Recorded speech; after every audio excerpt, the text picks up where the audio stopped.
Mesdames et messieurs, bonsoir. Merci d'être au rendez-vous de l'Afrique et le monde. Nous allons euh, encore ce soir nous arrêter sur une question internationale, ou du moins celle que nous avons choisie pour vous, bien évidemment. Il se sera en compagnie de Aboulou Aboubakari, économiste. Bonsoir. Bonsoir. Morgana Sogbame Tondji, analyste consultant géopolitique. Bonsoir. Bonsoir.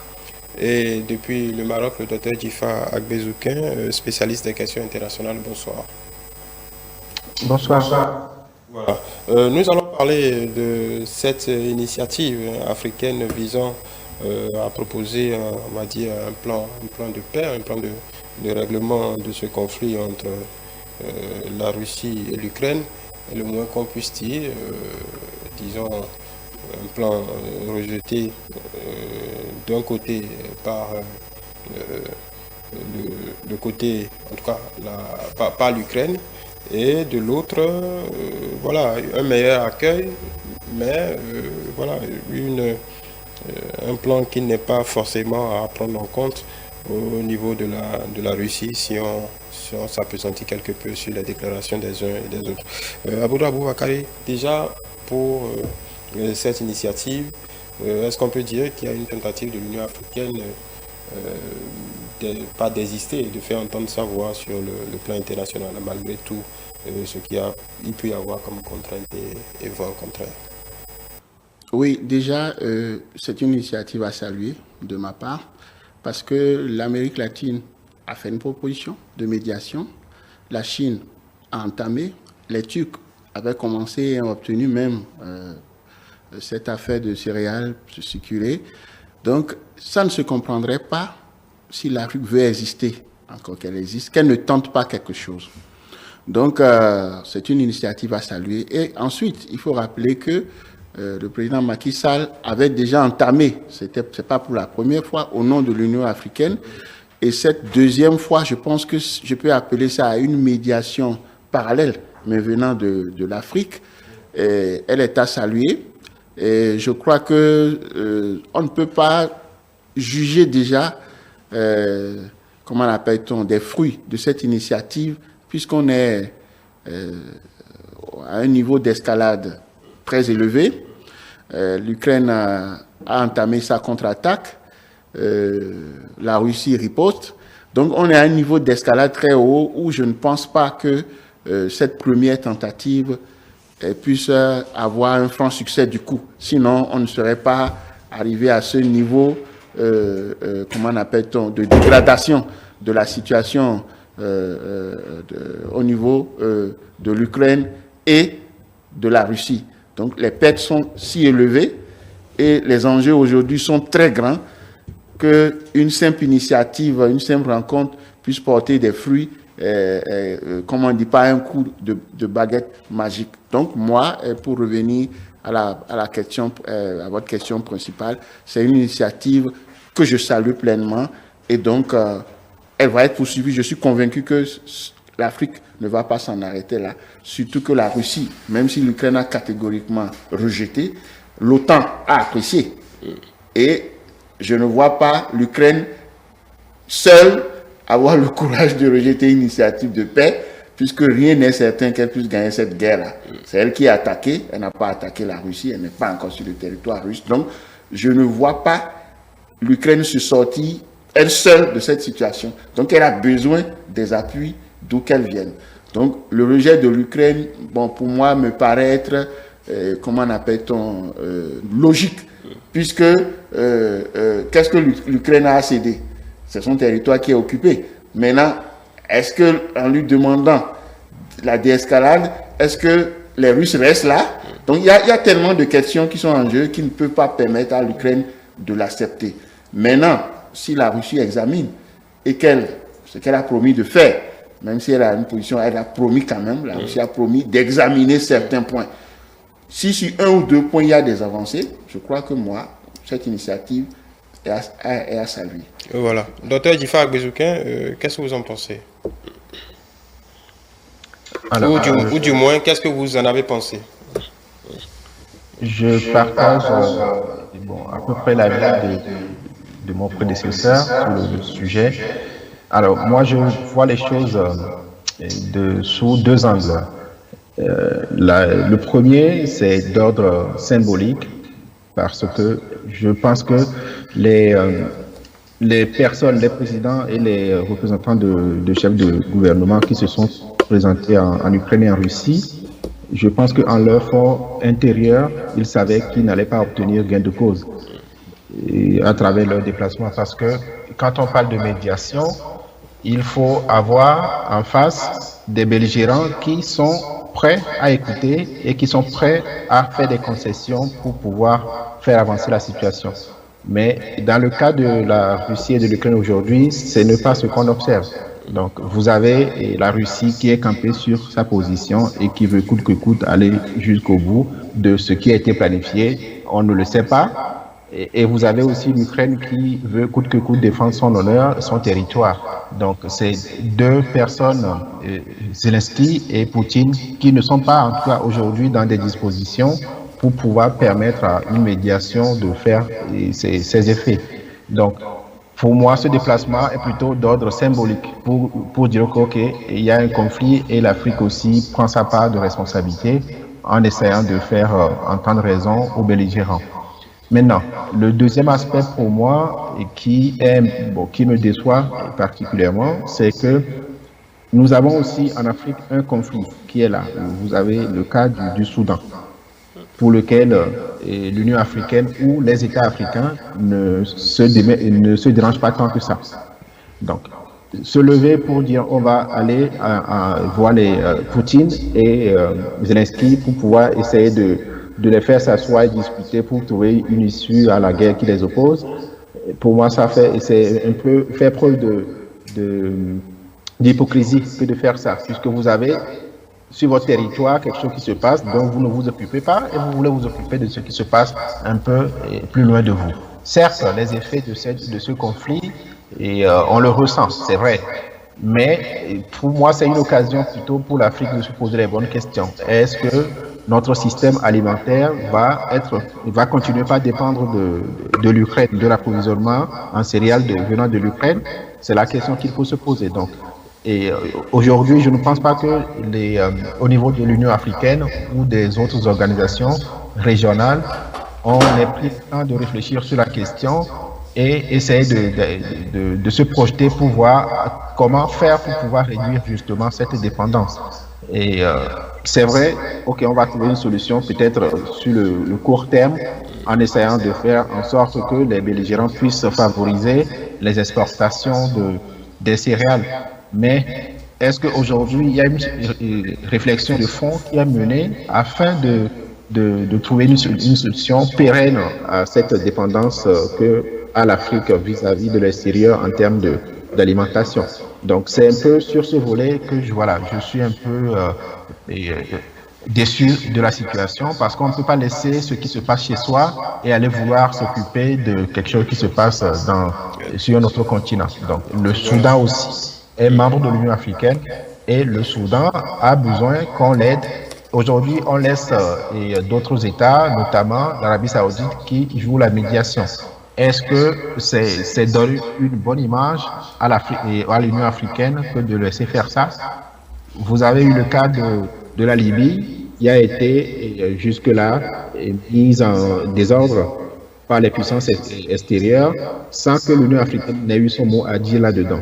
Donc, ça, c'est justement en fait des choses qui se passent sur le continent et qu'on refuse de voir, mais on veut quand même s'occuper de ce qui se passe ailleurs. Donc, il va falloir, à mon avis, au-delà de la symbolique dont j'ai parlé tout à l'heure, il va falloir être concret et se dire, ok, si on veut se montrer sérieux et que les autres doivent nous prendre au sérieux, il faut d'abord qu'on s'occupe de ce qui se passe chez nous. Ce n'est qu'à partir de là que quand on va chez quelqu'un pour dire on lui apporte notre soutien, notre aide pour pouvoir l'aider à sortir de la situation, la personne sera peut-être apte à nous écouter. Mais quand on est incapable de s'occuper de ce qui se passe chez nous, je pense que personne ne voudrait en tout cas tendre à l'oreille à ce qu'on voudrait dire. Et peu importe la beauté de ce qu'on a à dire. Voilà. À ce moment-là, Morgan. Est-ce que je peux dire mieux que mes confrères qui ont déjà brossé la question en long et en large? Je ne pense pas, mais simplement, il faut quand même il faut quand même renchérir sur certains aspects. Effectivement, l'initiative est louable, acceptable, du moins à encourager. Mais la question qu'on veut se poser aujourd'hui, c'est la qualification des acteurs porteurs de l'initiative à pouvoir porter cette initiative. Quand on veut servir de médiation, il faut déjà une crédibilité au niveau des deux parties concernées. Et ici, il s'agit de la Russie et de l'Ukraine. On se souvient encore de lorsque M. Zelensky faisait par visioconférence des appels un peu partout dans le monde et où il ne comprenait pas pourquoi est-ce que les Africains en général ne prenaient pas position pour condamner ce qui se passait en Ukraine. Oui. Et donc ça, c'est déjà un facteur qui met en cause la crédibilité de l'Afrique en tant qu'ensemble aux yeux de M. Zelensky. Mieux, dans le concert de chefs d'État, on a l'Afrique du Sud qui est aussi dans le groupe et on sait que ce soit l'Ukraine ou certains chefs d'État de l'OTAN ne sont pas forcément d'accord avec la position de l'Afrique du Sud. Qui est pratiquement un soutien de la Russie. Pratiquement. Oui. Et donc, tout de suite, ce serait difficile de comprendre pourquoi est-ce qu'on est étonné du traitement qu'a accordé M. Zelensky à ce groupe de chefs d'État venus en Ukraine et tous les problèmes qui ont suivi. Mais de l'autre côté, quand on parle aussi de la crédibilité, de la qualification de l'Afrique à pouvoir intervenir dans ce conflit, on parle aussi du poids de l'Afrique dans le concert des nations en matière de processus de prise de décision.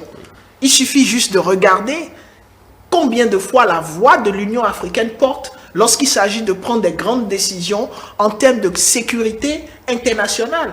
Un coup d'œil au Conseil de sécurité, on ne voit pas l'Afrique en tant que décideur qu'on puisse écouter parce qu'il ne figure pas dans le groupe des 5 membres permanents du Conseil de sécurité. Tous ces éléments, d'une façon ou d'une autre, remettent en cause la qualification de l'Afrique pour servir de médiateur dans cette question qui oppose l'Ukraine à la Russie. Je dirais mieux encore, en renforçant les propos de mon confrère M. Diffa, qui dit qu'on a des questions qui devraient être à la portée de l'Afrique et qui font que l'Union africaine est qualifiée même à servir de médiateur, qui est la question au Soudan. Mais on se rend compte que l'Union africaine semble ne pas estimer qu'elle est qualifiée à dépêcher un comité qui pourrait servir de médiation pour la crise au Soudan, qui est laissé à l'Arabie Saoudite et aux États-Unis, qui travaillent à servir de médiateur. Donc, on se pose réellement une question de fond par rapport qui remet encore en cause. C'est un débat qui n'a jamais cessé d'être mené. La capacité de l'Union africaine à jouer pleinement son rôle sur le continent africain et pourquoi pas dans le monde entier. Avec le rappel fait par Morgan Assobametonji, on a presque envie de dire que, voilà, à l'occasion de cette médiation, le plus gros gagnant de cette histoire, c'est peut-être la Russie. C'est peut-être la Russie parce que, évidemment, quand on se focalise un peu sur la position des chefs d'État, encore que tous n'étaient pas là, Denis Sassou Nguesso n'y était pas, le président égyptien aussi n'y était pas, on les sait tous en soutien, disons, pas... On ne dirait pas qu'il soit, on ne peut pas dire qu'il soit des soutiens affichés de la Russie, mais on est assez proche de la Russie. L'Égypte est assez proche de la Russie et ne s'en est jamais caché. Sassou Nguesso non plus n'a pas de situation, n'a pas de position figée contre la Russie. Donc on peut à la limite dire que voilà, la Russie a accueilli un griffe des amis. Je ne crois pas. Et je pense que pour ce conflit, l'Afrique est qualifiée. L'Afrique est plus qualifiée que tous les autres. Par principe. Je veux dire, qu'est-ce que l'Afrique perd concrètement? L'Afrique ne perd rien. Les céréales dont on parle, ça s'achète, ce n'est pas des dons. Donc concrètement, l'Afrique ne perd rien. L'Afrique ne dépend pas sur le plan de l'énergie de la Russie. Pas du tout. A priori, l'Afrique ne perd rien. Donc l'Afrique n'a aucun intérêt en jeu là, directement, pour moi. Aucun enjeu.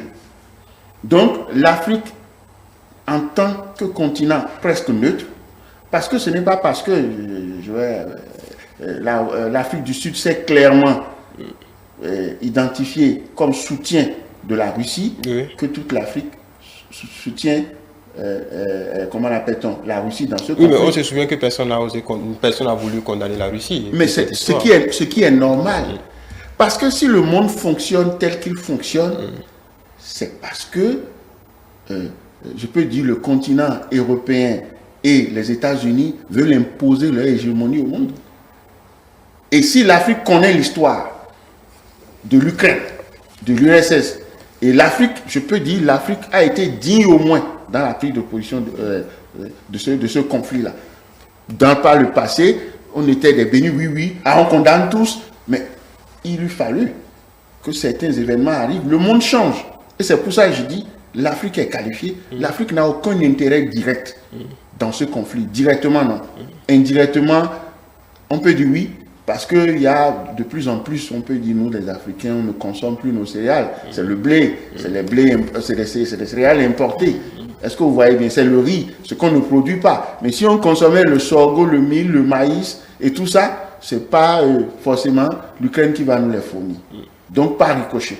Et le monde étant lié, même les produits finis, alimentaires que nous consommons, l'Ukraine est fournisseur dans beaucoup de pays. Donc, le monde est aujourd'hui un. Il y a aussi l'engrais. Exactement. Le monde est aujourd'hui un. Et nous devons comprendre. Et c'est ça pour ça que je dis que l'Afrique est plus qualifiée. Je reviens. Les Sud-Africains se sont prononcés. Ben oui. Quand l'apartheid était là, quels pays ils ont eu comme soutien? Parce qu'il y a une histoire. Il ne faut pas être étonné de ça. Quels pays ils ont eu comme soutien? L'Union soviétique a joué un grand rôle. La Libye, que l'OTAN et la France a déstabilisé, a joué un grand rôle. Aujourd'hui, la Libye n'existe plus. Kadhafi qui a été un grand soutien pour, comment l'appelle-t-on, l'Afrique du Sud, pour les Noirs africains, en est parti. Voilà l'injustice qui règne. Et on veut que les Africains ne prennent pas position, soient là, toujours neutres, la queue de tout. Je dis non, tout ce qui se passe là se justifie. Donc aujourd'hui, l'Afrique est mieux placée pour aller jouer à la médiation ne veut pas dire que vous êtes neutre. Quand on prend le conflit soudanais, l'Afrique du Sud, les États-Unis et l'Arabie Saoudite ont des intérêts directs dans ce pays. Directs, depuis toujours. Je dis depuis toujours.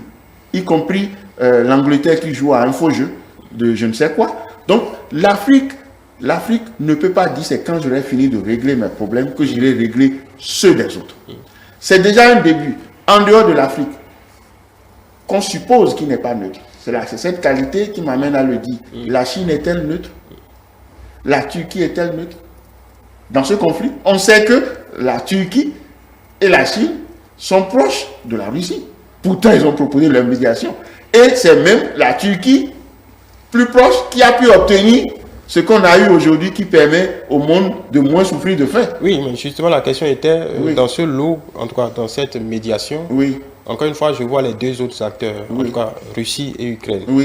Le pays qui se trouve pas gagnant, parce qu'on ne parle pas encore du contenu de ce qui a été proposé, mais est-ce qu'on peut dire que la Russie, disons, se trouve, on ne peut plus conforter par cette médiation, je veux dire politiquement, au niveau de l'image, au niveau international, sur la scène internationale, parce que quand vous parlez de la Chine et de la Turquie, bon, encore une fois, même si la Chine se pose en médiateur, vous l'avez dit, la Russie quand même se réjouit d'avoir un ami à côté. Je ne sais pas si vous comprenez. Exactement. Donc en recevant ces chefs d'État qui sont pour le moins proches de sa cause, on peut dire que Vladimir Poutine a bu du petit lait. Non, pas forcément, puisqu'il y a le président zambien,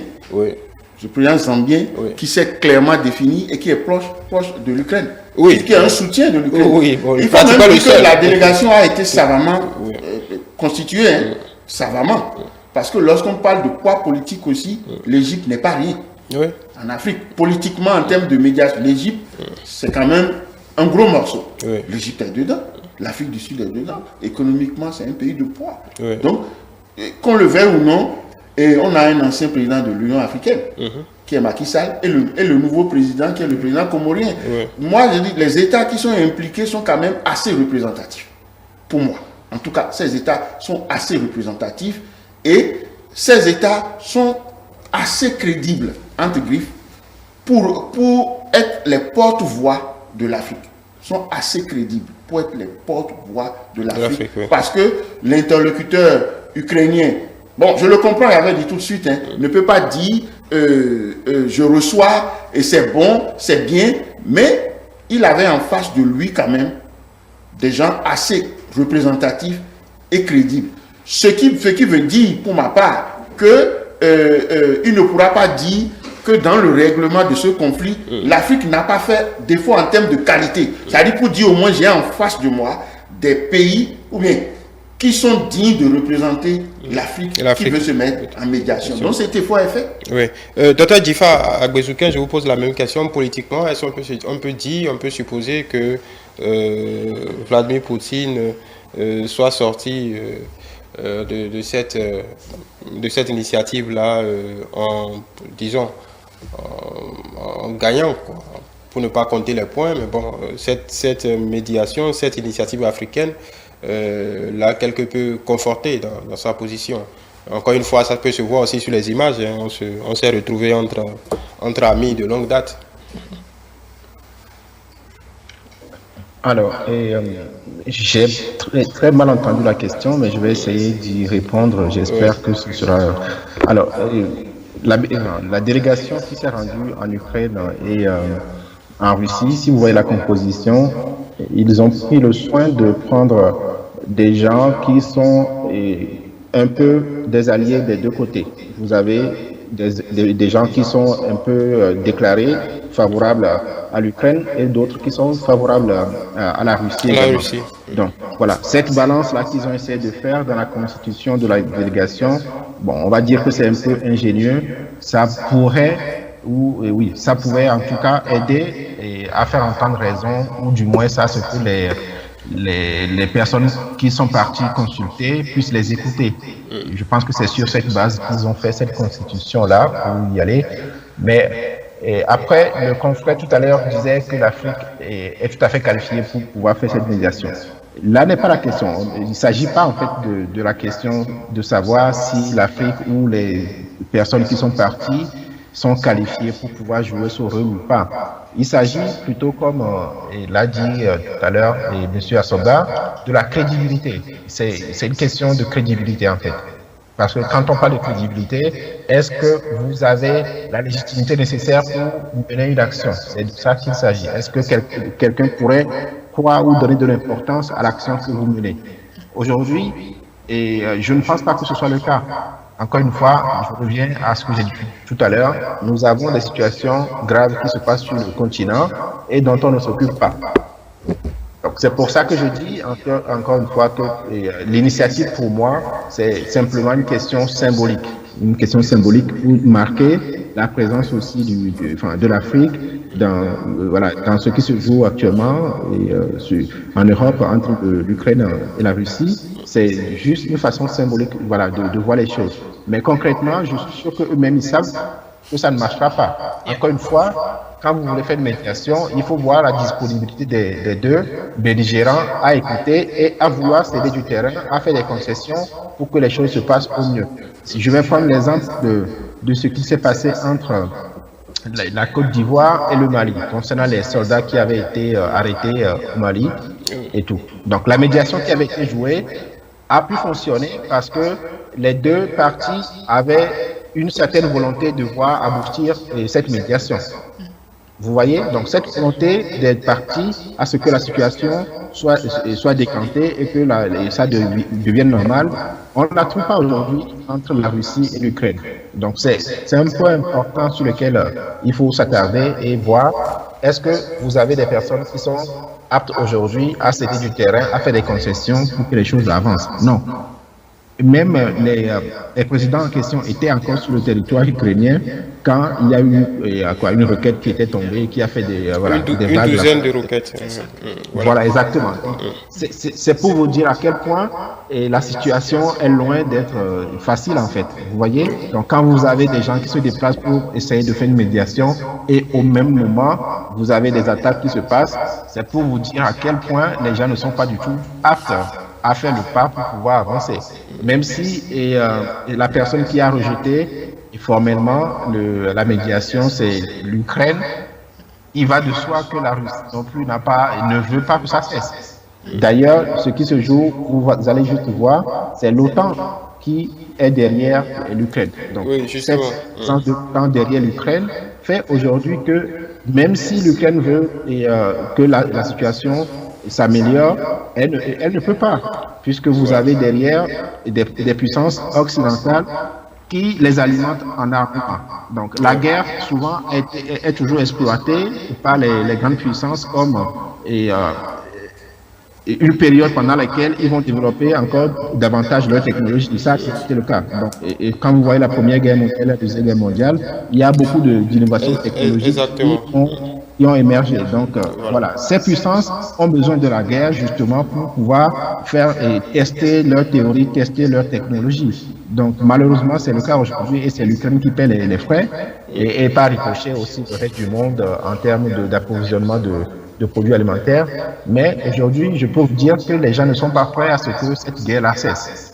Donc, voilà. Et je suis sûr que les personnes qui ont fait le déplacement aussi en sont conscientes.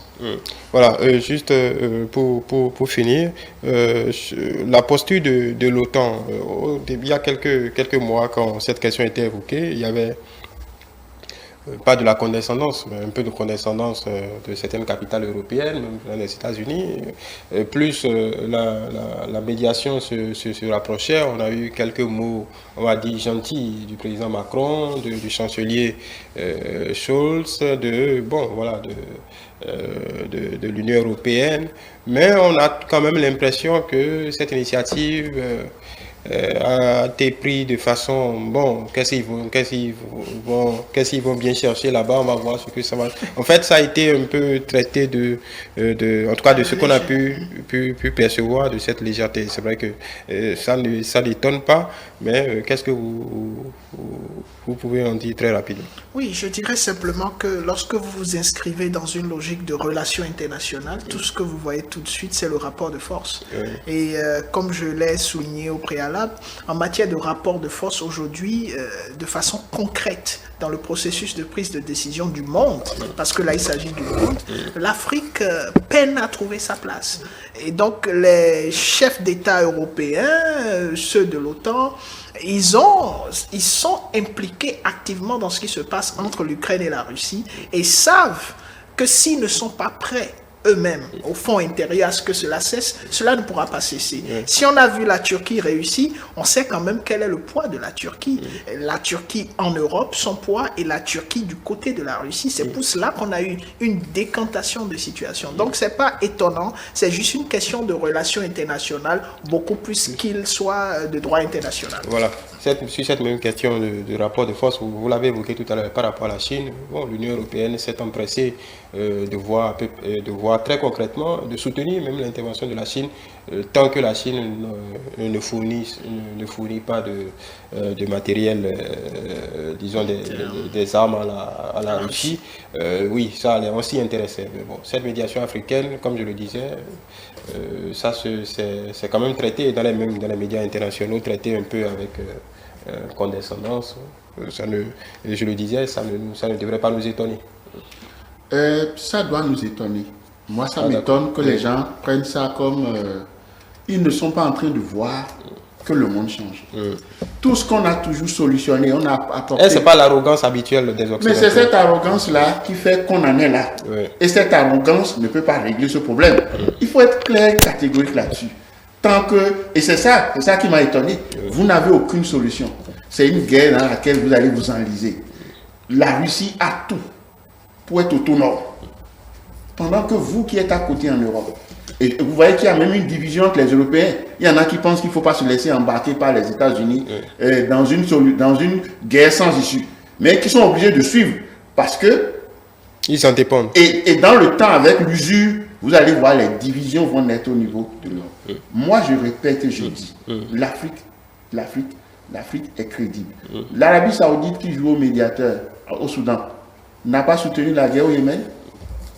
Et c'est sa guerre. C'est sa guerre en réalité. Donc vous n'allez pas voir des gens neutres. Est-ce qu'elle a pu la régler? Quand tu es, comme on dit, il y a un adage qui dit chez moi, quand tu es maçon quelque part, tu deviens tâcheron ailleurs.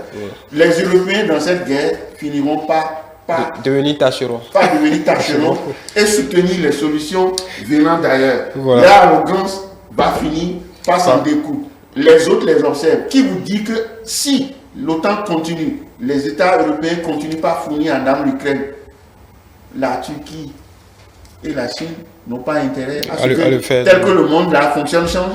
C'est une hypocrisie qui va s'arrêter tout de suite. Et vous allez voir.